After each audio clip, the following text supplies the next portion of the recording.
বায়োলজির এত এত বই, এত এত তথ্য, কি করব? এলোমেলো হয়ে যাচ্ছে সব কিছু। এই সকল সমস্যার একটা সমাধান হতে পারে। আমরা তোমাদের জন্য আমাদের এই বায়োলজি কনসেপ্ট বুকে এমনভাবে সব কিছু রেডি করেছি যে তুমি কোন টপিকটা বেশি গুরুত্ব দিয়ে পড়বা, কোনটা এমসিকিউ এর জন্য পড়বা, কোনটা রিটেনের জন্য পড়বা এবং কোন জায়গা থেকে তোমার বেশি বেশি বিভিন্ন ভার্সিটিতে প্রশ্ন এসেছে সেগুলো দেখবা।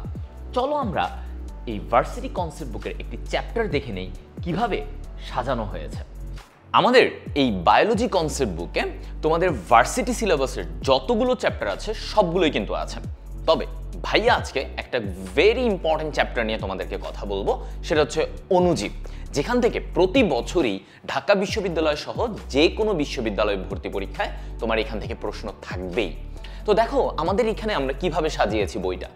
দেখো প্রথমেই তোমার জন্য কোনগুলো very very important, triple star কোনটা, ডাবল স্টার কোনটা, সিঙ্গেল স্টার, হ্যাঁ মানে গুরুত্ব অনুযায়ী আমরা তোমাকে একটা ভাগ করে দিয়েছি যেন শুরুতেই তুমি একটা ধারণা পেয়ে যাও যে কোন টপিকটা তোমার বেশি গুরুত্ব দিতে হবে।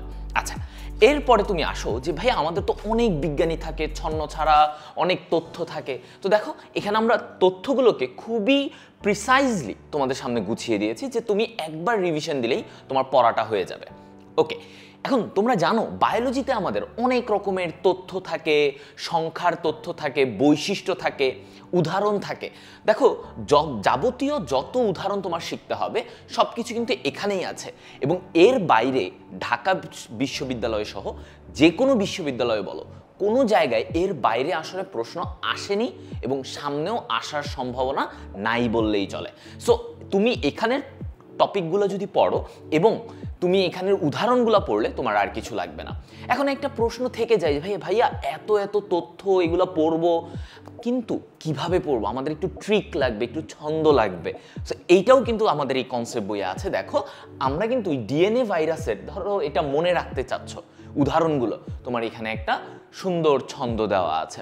এরকম করে তুমি যত এমসিকিউ এর জন্য যত তথ্য চাও সব এখানে ট্রিক্স আকারে তোমাদের দেওয়া আছে, যেন তুমি বইটা খুললেই তোমার কাছে একদম ইজি হয় যে তথ্যগুলো গোছানো থাকবে, আবার ওইখানে ছন্দ থাকবে যেন তোমার পড়াটা মুখস্থ করতেও সুবিধা।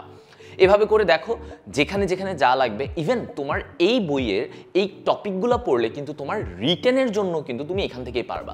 যেমন দেখো এই যে এই ছকটা অনেক সময় রিটেনে আসে, তো তোমার কাছে এইটাও এখানে আছে, তুমি যদি এইটাই পড়ো তোমার আর কিন্তু রিটেনের জন্য আলাদা করে অনেক জায়গায় ঘাটা লাগবে না।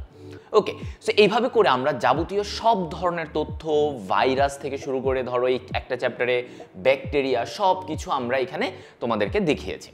এখন আসো এই জায়গায় তুমি যখন আসবা তোমার কিছু সাজেশন দরকার হতে পারে যে ভাইয়া আমরা লিখিত অংশের একটা চ্যাপ্টার পড়লাম, আমি এখানে কি কি দেখব, কোন টপিকগুলো একবার ফাইনালি দেখে যাব।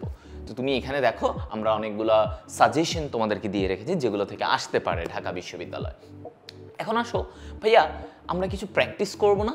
তো তুমি দেখো তোমার প্র্যাকটিসের জন্য কিন্তু আমরা কতগুলা এরকম দিয়েছি, তুমি এখানে বসে বসে প্র্যাকটিস করবা যে ভাইয়া আমি একটা চ্যাপ্টার দেখলাম, এই চ্যাপ্টার শেষে এখন আমার কি করা উচিত। আমার এই যে এখানে তুমি পরীক্ষা দিবা, ধরো প্রতি চ্যাপ্টার শেষে আমরা 20 থেকে 30টা এমসিকিউ রাখছি এবং ওইটার উপরে এক্সাম দিয়ে তারপরে তুমি মিলাবা। দেখো এখানে উত্তরমালা আছে, তুমি নিজের ঘরে বসে তুমি মিলাতে পারবা। তার মানে একটা কনসেপ্ট বই পড়লা, এই কনসেপ্ট বইয়ের ভিতরে ট্রিক্স জানলা, সব জানলা এবং দিন শেষে তুমি একটা এক্সাম দিয়ে আবার নিজেকে যাচাইও করে নিলা।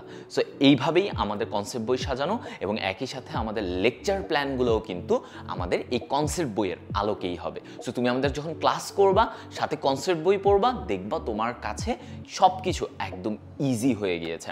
সো এই সব কিছুর সমন্বয়ে আমাদের যে টার্গেট ডিউ 5.0, সেখানে তোমাদের সাথে দেখা হচ্ছে বায়োলজি ডিপার্টমেন্টে হৃদয় ভাইয়ের সাথে, আবরার হামিম ভাইয়ের সাথে।